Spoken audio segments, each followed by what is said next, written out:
د نیوز پری چینل لیدونکو السلام علیکم. ستړي مشه په موکړه تازه لاندو مهمو خبرونو ته.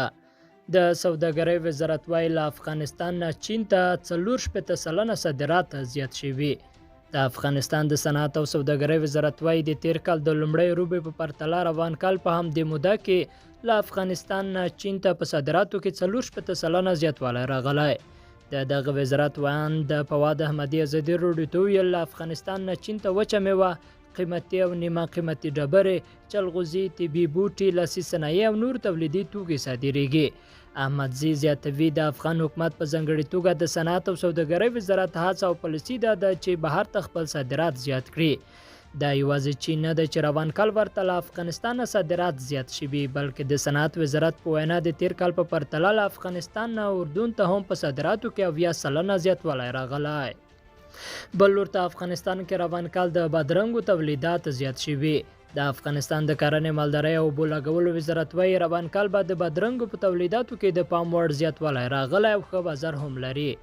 دغه وزارت ویاند اکبر رستمي ازادي راډیو ته ویل د روان کال تر دې دمه چې لا هم د حاصل وخت یې دی، د ټول هیواد په کچه 1,80,000 میټریک ټنه بادرنګ تولید شوي دي. د کرنې وزارت د معلوماتو له مخې تیر کال افغانستان د څه باندې $6.5 میلیونه په ارزښت نږدې 50 میلیونه ټنه بادرنګ پاکستان، تاجکستان او عربي متحده اماراتو ته صادر کړي وو او د سږ کال د صادراتو کچه لا تر اوسه نه ده معلومه. د کرنې وزارت د اطلاعاتو پر بنسټ نن سبا په کورنیو بازارونو کې 1 کیلو بادرنګ له 19 تر 14 افغانۍ پورې پلورل کیږي. او د پاکستان په شمال کې چین پولې ته نږدې د اوبو د برېښنا د یوې پروژې د چینایي انجینرانو او کارګرانو د سپرلۍ پر یوه باس 14 شوي او 2 تنه پکې وژل شوي دي. په خیبر پښتونخوا ایالت کې د داسو پروژې تطبیق د چین د یو کمربند یوې لارې د سترې پروژې یوه برخه ده.